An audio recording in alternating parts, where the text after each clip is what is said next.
I'm looking for a new build. A lot of the projects we've done in the past have been in a 1 or 2 month time frame. I'm really trying to do something that can expand on the process and go into uncharted territory.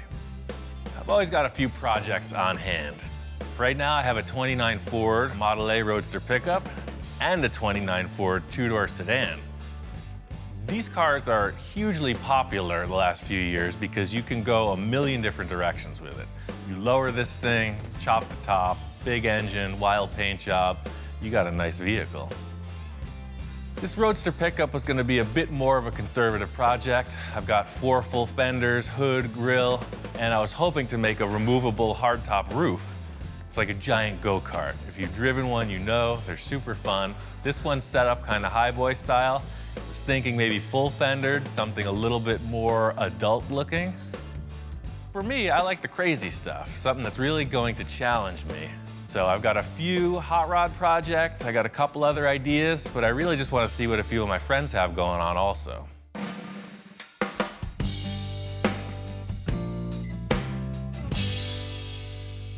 I put a few calls out, and the first guy to respond was my friend Bill. This thing is awesome. Isn't that great? Bill didn't tell me much about it, but he said it had a lot of character.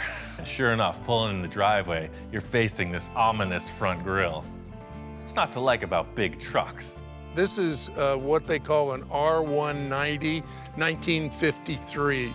I saw it at a truck show, and I loved it. I had to have it. And it's all original inside? It's very original. I mean, original motor, inline 6-cylinder. They called them a red diamond. I just couldn't pass it up. It was such a nice vehicle. And of course, you can do your magic with it. When you think big rig, you think tandem axles in the rear, just this big, giant thing. But this truck has got like a giant pickup truck look. It's got a short wheelbase, but it has all the heavy-duty stuff. And the winch that is awesome. Is a hydraulic PTO-driven winch. Big chain off of the freaking drivetrain. This is a really complete truck. Walking around checking it all out, it's all there. I'm sure this thing is roadworthy. Oh, and the interior is like totally nice in here too. It's not all beat to heck. Somebody took care of this. Fire it up. Yep, it's a runner. Take it for a ride. The whole thing about a big truck like this is you never know how it's gonna drive. So immediately stepping on the clutch, everything's smooth, it shifts really nice. It's got an air horn. I mean, come on, what's not to like about this? This truck is definitely an option. You can tell it's got a lot of potential. Pretty darn nice. I don't know, man. Test drive is kind of the temptation. Well, don't have to worry about this, because you know me, I don't get rid of anything. Unless I I just keep it, unless you raise your hand. Next guy on my list was my friend Jack. He does all the upholstery for me, and unfortunately, he's got the car thing also. He says he's got projects galore. Hey, Jack. Ian, how you doing? I'm ready for a new project. What do you got? Well, I got a few items here. No, I've been I looking got this 65 Rivy. It's been sitting here for a while. Yeah, I love these cars. Jack is one of my clients that is not afraid to do the radical stuff. We proved that with his last project. I knew he had this Riviera. The sky's the limit with these cars. And we put a LS1 in it. Oh, cool. And I rolled the pan on the bottom here. But I was just kind of making it a mild custom. It's got a great line. Especially, I love the rear quarter panels and the way the C-pillars come into them. He says this one's game. He's ready to rock on it, so we'll check it out and see what he's got. And 54 Chevy. Two-door hardtop. Right on. And I also have a Ranchero down there. Oh.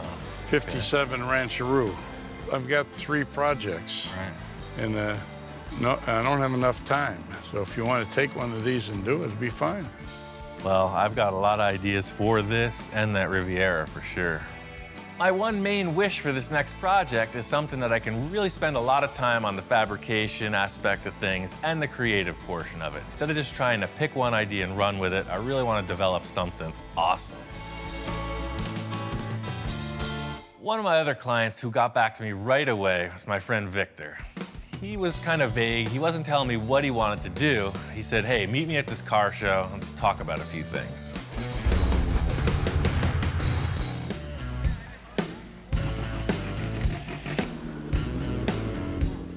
I was searching around for clients who wanted to do a new project. Victor called me out. He said he's got a couple ideas. He was kind of vague. He wasn't telling me what he wanted to do. He said, hey, meet me at this car show. Let's talk about a few things. Victor's one of my wildest clients. We've done a lot of really crazy stuff, and he just can't seem to get enough. So him calling me out to this car show, I'm just wondering what's brewing. Ian, how you doing, man? Good morning. The reason why I wanted to bring Ian out was to get some inspiration. I won't tell him what I'm gonna do. I'll let him feel it. I mean, we've done so many other projects. I want to stretch his ability to the next level.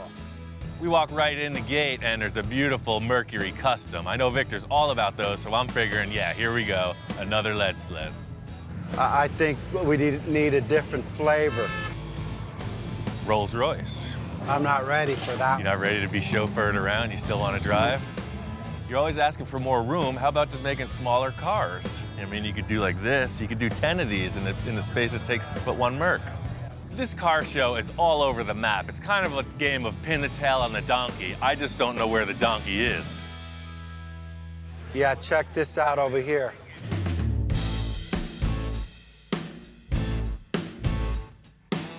These things are crazy, man. I've seen them, but I've never really paid much attention to it. But the more you're pointing them out, it's pretty amazing. Look at the way the fender line, and then you have the huge negative cavity where the air intake is. And as we started talking, everything fell in line. He started to become impressed with all these supercars. Hey, look at these vents. Hey, look at this. Look at the engines. Look at the way they flow. No, now I'm starting to get the idea of what you're talking about. All these styling elements will somehow translate it into that Volkswagen over there. It's perfect. This is what I'm talking about. It's your classic VW. And if you want to do some kind of an awesome styling exercise, the Volkswagen platform is ideal for that. And the engine, I mean, listen to it. It's got that iconic sound. Yeah, no, that is, but I'm out. I'm all on board, and Victor's like, no, that's not what I'm thinking. It's punk rock, man. I'm out. That's my flavor. I want that stealth. Victor always describes himself as that old school lowrider guy, right? He's got the Mercs, he's got a lot of cool 50s, 60s customs. Then he's telling me his wife has got some idea for this stealth vehicle.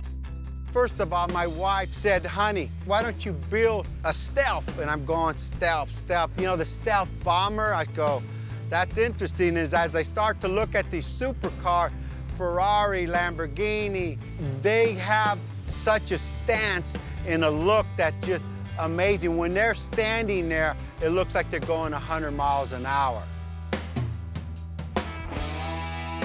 Victor brings me over to the Batmobile, the iconic 60s show car, and he's telling me this wild design, this anything goes mentality is really where we're going with this next project. This car has inspired so many people to do custom build. This is why we're here, because of this man right here. Sure, right? No doubt about it, yeah. And if he could do this, we could do what we want to accomplish also. It's a little relief to come to the Batmobile because I know it's a hand-built, it's a custom-crafted vehicle. We talked about Barrett's, we talked about inspiration, we talked about the fabrication, what it takes to do it. And I said, Ian, anything is possible.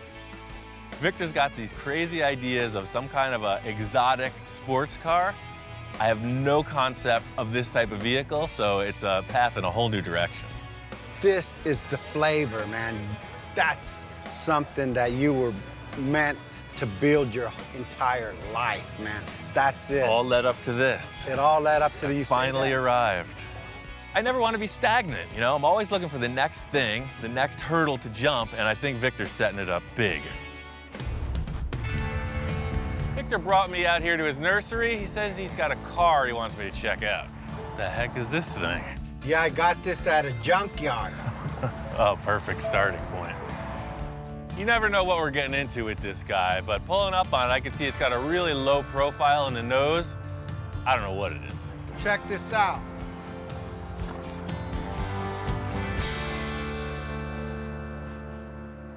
What the heck is this, a Sterling? I don't know nothing. They just delivered it. They were gonna crush this thing. I said, no, no, no.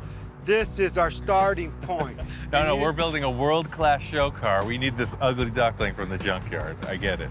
Yes. Perfect. That's your MO. Everything you've done has been a pile of doo-doo, comes out to a pile of diamonds, right? Doo-doo diamonds, baby. That's what we do here. It's a kit car from the 70s. It's not exactly a Lamborghini.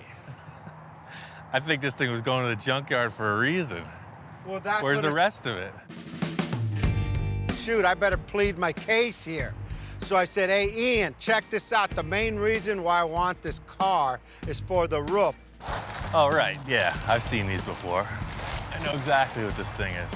The main thing that Victor's talking about is how this roof opens and closes. It was disconnected, he wants to try it out. He's saying that that's the #1 selling point of this whole concept. I bolted the roof on, hooked the battery up to it, and who knows, let's see if it works. Well, I guess fire it up. Let's do it.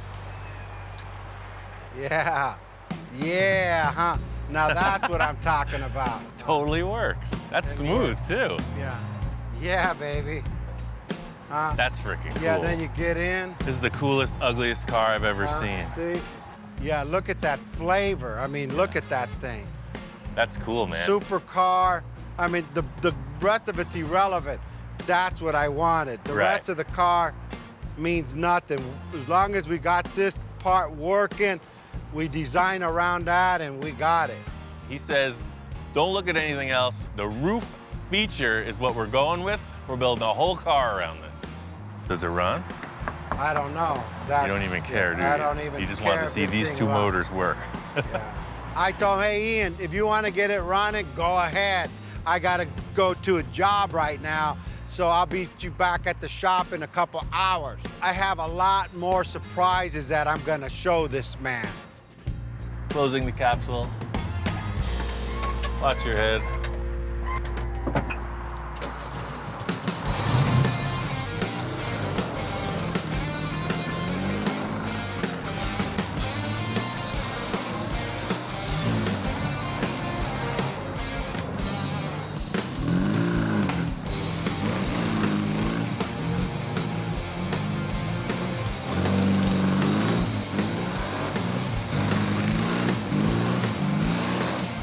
It moves around pretty good, but supercar it is not. I can't wait to get it back to Victor and see what he's got planned. I'm really not sure where Victor's going with this whole concept, but he's happy with the way the roof functions. You know, I just wanted to get it to his shop and discuss it further, find out what's really happening. Hey, Ian, you beat me back to the shop, Dude, man. I got this thing running. I drove it all the way here. Everything about it works. The roof opens. It's all about just changing the look of this thing. I'm glad to see you got it running, but I'm not really concerned with that. Let me show you what I'm thinking. Remember, I don't want a kit car, and I don't want a Sterling, and I don't want a Volkswagen. I don't like anything in the front end of this thing.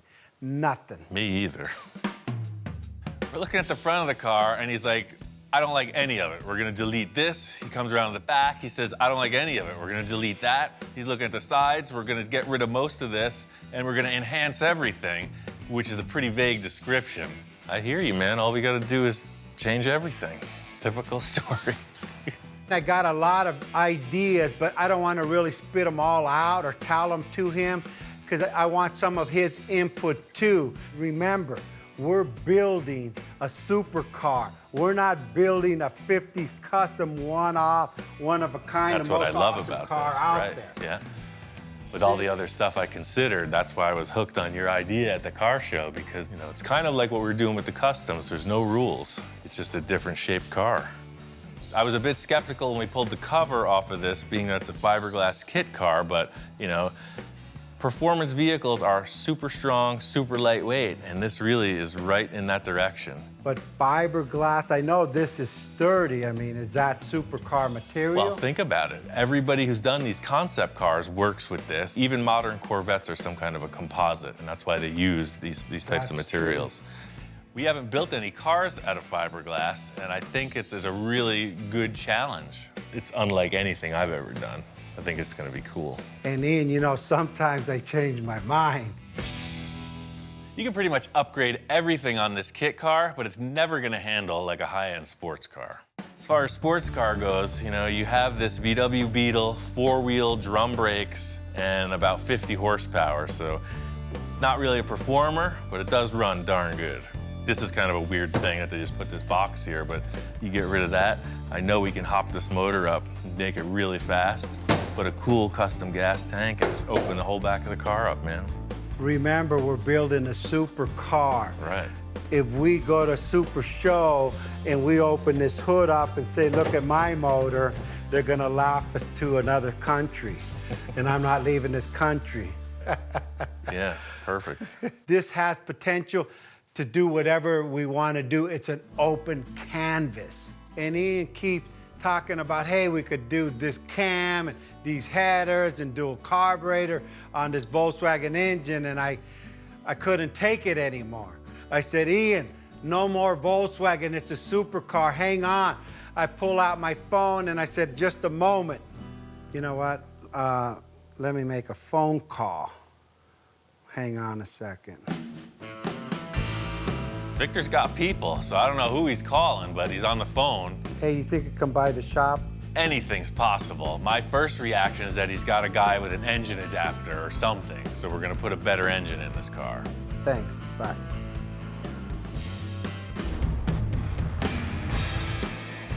Check this out. Wow.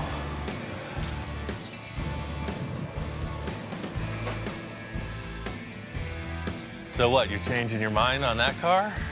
You gonna do this instead? No. This is the donor car. What?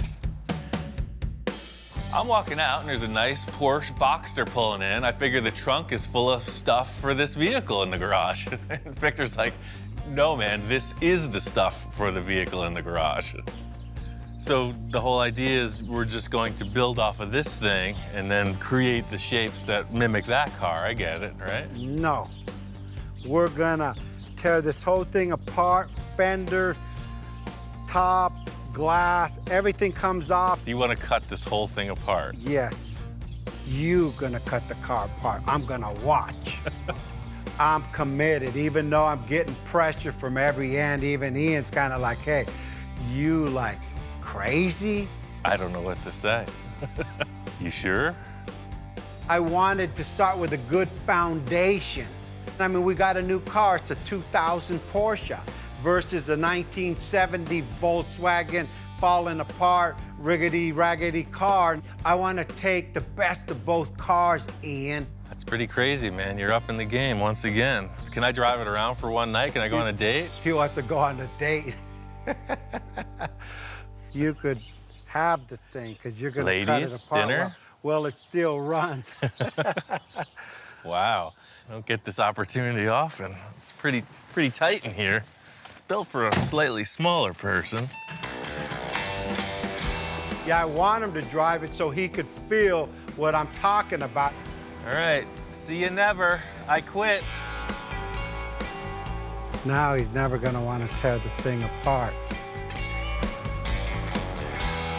This is a whole new thing for me. I've never driven a car like this. It's like tight, it's super low to the ground. The way it shifts is amazing.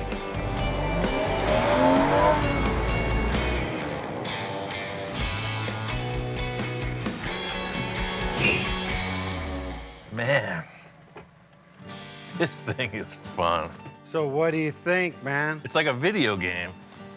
It's like you don't even feel the car, it just performs. Are you saying we're gonna do this instead of that, or what? No. So you bought two cars and you don't want either of them. You can try to make something you do I don't want a Porsche, and I don't want a Sterling Volkswagen. I see the potential in both of these. I mean, there's good and bad in each of them. You know, it's just like, I thought we were building a piece of junky car there, and then you show up with this thing, so I'm a little confused.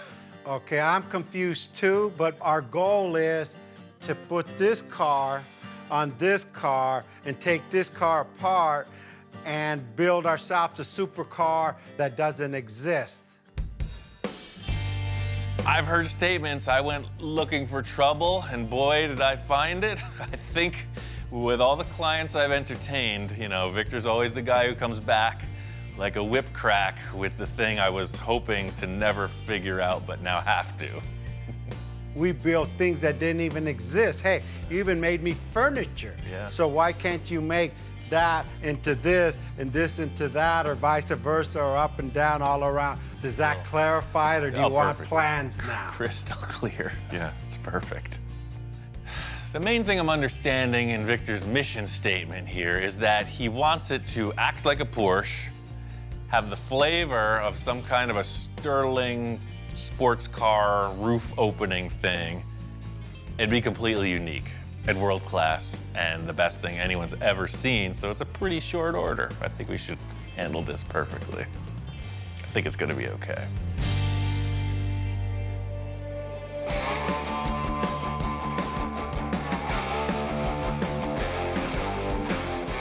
I really love the idea that Victor is just all concept on this. Most of the cars we start with, it's like chopped, section, lower, that whole deal. He's not talking about any of that. He's talking about creating a whole new car body.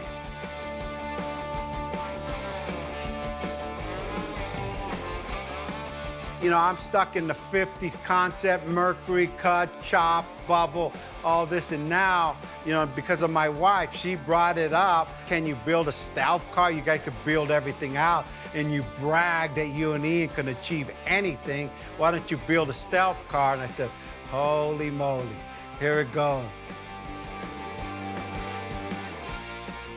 I'm both intimidated and excited. This is pretty high-end stuff in my world, and there ain't nothing to it but to do it. We'll figure it out as we go.